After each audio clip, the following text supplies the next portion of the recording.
सोचो, एक ऐसा समय जब डायनासोर्स नहीं थे, चिड़िया नहीं थीं, रेप्टाइल्स भी नहीं थे। उस समय धरती पर जिंदगी सिर्फ समंदर, नदियों और झीलों तक ही सीमित थी। ये दुनिया मछलियों का राज था। लेकिन कुछ कमाल होने वाला था। पानी से जमीन पर जिंदगी का सफर। लाखों सालों का ये सफर एवोल्यूशन और नेचुरल सिलेक्शन की ताकत दिखाता है। ये कहानी फॉसिल रिकॉर्ड के जरिए सबसे अच्छी तरह समझ आती है, जो हमें उन अजीबोगरीब जीवों के बारे में बताती है जो फिन्स और पैरों के बीच की कड़ी थे। इन ट्रांजिशनल फॉसिल्स में टिक्टालिक एवोल्यूशन का एक आइकॉन है। 2004 में कैनेडियन आर्कटिक में खोजा गया टिक्टालिक एक 350 मिलियन साल पुराना फॉसिल है, जो धरती पर जिंदगी के इतिहास के एक इंपॉर्टेंट मोमेंट को दर्शाता है। इसमें मछली और टेट्रापॉड दोनों के फीचर्स थे, जो दिखाता है कि कैसे फिन्स धीरे धीरे लिम्स में बदल गए। ये खास फॉसिल हमें उन एवोल्यूशनरी स्टेप्स की झलक देता है जिनकी वजह से हमारे पूर्वज मछलियां जमीन पर आ पाईं और हमेशा के लिए धरती पर जिंदगी बदल दी।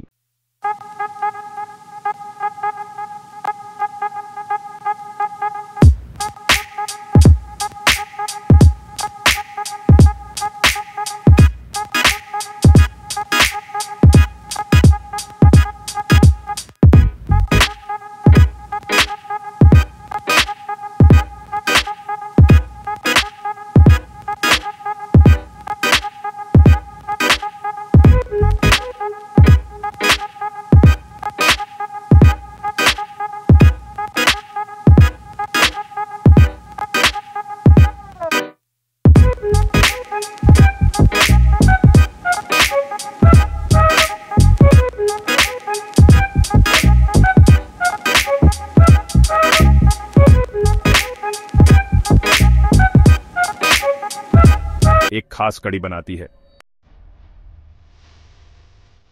टिक्टालिक का यूनिक एनाटॉमी हमें पानी और जमीन के बीच बंटी जिंदगी की चुनौतियों और मौकों को समझने में मदद करता है। इसका छपट्टा सर, जो मछली से ज्यादा मगरमच्छ में पाया जाता है, बताता है कि यह पानी के किनारे शिकार करता होगा। यह हेड शेप टिक्टालिक को सांस लेने के लिए अपना सर पानी के ऊपर उठाने में भी मदद करता था, जो कम ऑक्सीजन वाले जगहों पर जिंदगी के लिए जरूरी था। टिक्टालिक के फिन्स की मजबूत हड्डियां, फ्लेक्सिबल नेक और मजबूत रिबकेज बताते हैं कि यह अपना वजन खुद उठा सकता था और अपने पूर्वज मछलियों से अलग तरीके से चल सकता था। ये एडेप्टेशंस बाद के टेट्रापॉड्स के लिम्स के मुकाबले भले ही शुरुआती हों, लेकिन टेरेस्ट्रियल लोकोमोशन के एवोल्यूशन में एक जरूरी कदम थे। जमीन पर रहने की तरफ सफर में टिक्टालिक अकेला नहीं था। दूसरे ट्रांजिशनल फॉसिल्स जैसे इक्थियोस्टिगा इस दौर के रिमार्केबल एडेप्टेशंस के और सबूत देते हैं। इक्थियोस्टिगा, जो लगभग 350 मिलियन साल पहले रहता था, के मजबूत लिम्स और अच्छी तरह विकसित उंगलियां थीं, जो टिक्टालिक के मुकाबले जमीन पर चलने की बेहतर क्षमता दिखाती है। फिर भी इक्थियोस्टिगा में अभी भी कुछ फिश लाइक फीचर्स थे, जैसे टेल फिन और इंटरनल गिल्स। ये ट्रेट्स का मिश्रण एवोल्यूशन की धीमी प्रक्रिया को दर्शाता है, जहां नए फीचर्स आते हैं और कई पीढ़ियों में रिफाइन होते हैं। सेक्शन 5, एवोल्यूशन का पुश एंड पुल। पानी से जमीन पर आना एक अचानक घटना नहीं थी, बल्कि कई फैक्टर से ड्रिवन एक कॉम्प्लेक्स प्रोसेस थी। एक बड़ी वजह जमीन पर खाने की अबंडेंस थी। इस दौर में कीड़े मकोड़े और दूसरे इन्वर्टेब्रेट्स ज्यादा डाइवर्स और अबंडेंट हो रहे थे, जो किसी भी पानी के जीव के लिए खाने का एक अच्छा सोर्स था जो उन्हें पकड़ सकता था। एक और फैक्टर पानी के मुकाबले जमीन की सेफ्टी रही होगी। जमीन पर आना भले ही थोड़े समय के लिए पानी के प्रेडेटर्स से बचने और नए इकोलॉजिकल नीचेस एक्सप्लोर करने का मौका देता होगा। सेक्शन 6, पत्थरों में लिखी विरासत। Fossil record fish to tetrapod transition का जबरदस्त सबूत देता है, लेकिन यह जानकारी का एकमात्र सोर्स नहीं है। जेनेटिक स्टडीज ने भी इस रिमार्केबल एवोल्यूशनरी इवेंट पर रोशनी डाली है। वैज्ञानिकों ने ऐसे जीन्स आइडेंटिफाई किए हैं जो टेट्रापॉड्स में लिम्ब डेवलपमेंट में की रोल निभाते हैं, और खास बात यह है कि ऐसे ही जीन्स मछलियों में भी पाए जाते हैं। ये शेयर्ड जेनेटिक पैथवेज बताते हैं कि लिम्ब डेवलपमेंट का जेनेटिक टूल किट हमारे पूर्वज मछलियों में पहले से ही मौजूद था, भले ही उनके लिम्ब्स न हों। जमीन पर आने में शायद एग्जिस्टिंग जीन्स में बदलाव और नए जेनेटिक रेगुलेटरी मैकेनिज्म्स का एवोल्यूशन शामिल था, जिसने इन जीन्स के टाइमिंग और एक्सप्रेशन को बदल दिया। सेक्शन 7, अतीत को डिकोड करना, भविष्य को अनरैवल करना। टिक्टालिक और इक्थियोस्टेगा जैसे फॉसिल्स की स्टडी जेनेटिक्स और डेवलपमेंटल बायोलॉजी के साथ मिलकर फिश टू टेट्रापॉड ट्रांजिशन की हमारी समझ को बदल दिया है।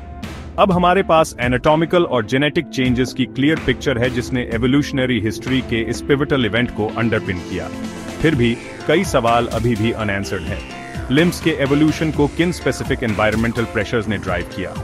इन अर्ली टेट्रापॉड्स ने जमीन पर जिंदगी की चुनौतियों जैसे हवा में सांस लेना और ग्रेविटी से निपटना के साथ कैसे अडेप्ट किया?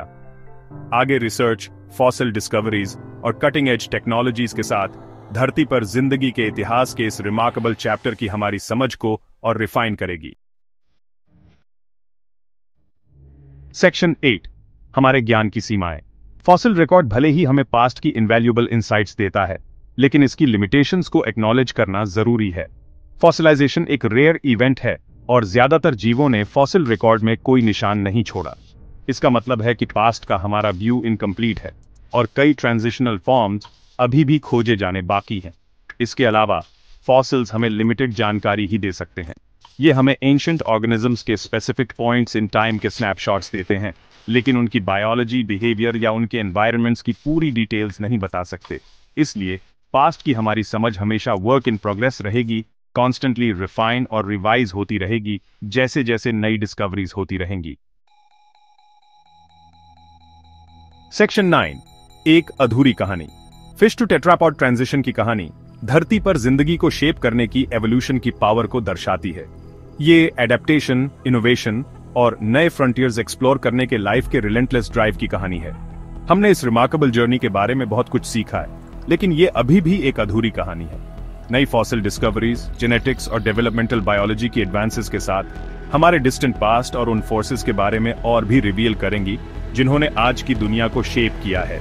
जैसे जैसे हम इस एवोल्यूशनरी पजल को सॉल्व करते रहेंगे, हमें धरती पर सभी जिंदगियों के इंटरकनेक्टेडनेस और इस ग्रैंड एवोल्यूशनरी टैपेस्ट्री में हमारी जगह की डीपर एप्रिसिएशन मिलेगी।